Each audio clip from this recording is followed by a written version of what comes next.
Hi, friends. I hope you've had a great Monday today. I decided to get out, take a little bit of a drive. I'm over here at the Meridian High School track, and I'm reliving my middle school track and field glory days. It was just behind me over here where I would line up and I get ready and get set for the boys' 100-meter hurdles. Now, maybe you've had the chance to run in a track event. Maybe you haven't. I'm guessing you've at least watched a track event and you're familiar enough with kind of the typical starting routine. Well, as we're all kind of watching the state open and states around us begin to open up a little bit more, it's occurred to me that it feels a little bit like we're living in that forever feeling moment between the starter of the race raising the gun and hollering, "Set!" And then the gun cracks and the race is off. Doesn't it feel a little bit like that to you? Like we're all we're waiting around for sort of our personal pursuits to be allowed. And I think sometimes it's the waiting that really gets to us. I think sometimes it's the waiting that causes people to jump the gun. I think it's the waiting that causes folks to get disqualified before the race even begins.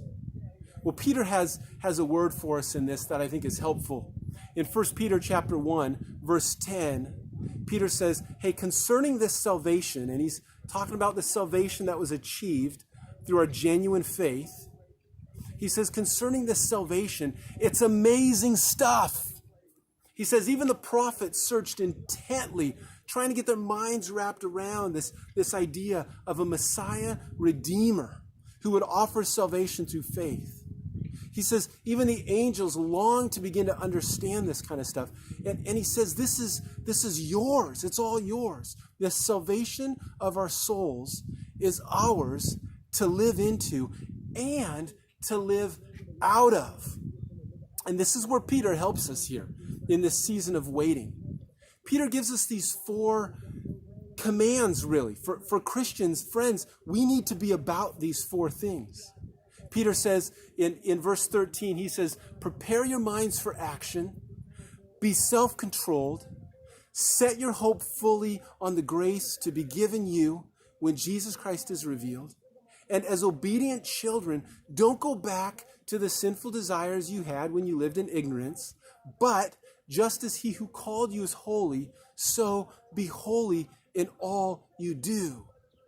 So here we are kind of in this season of waiting through this trial and for our state to open up.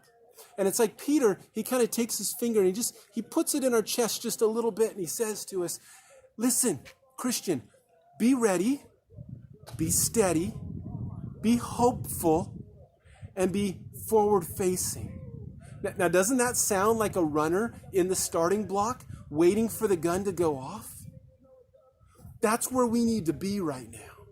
As faith-filled followers of Jesus Christ, we need to have this posture where we are ready, steady, hopeful, and forward-facing. And it's going to look different. That's the whole point. That's why Peter says, just as he who called you is holy, be holy in all you do. Be set apart. Be different. Be uncommon. Be ready. Be steady. Be hopeful. Be forward-facing, friends. Hey, we love you.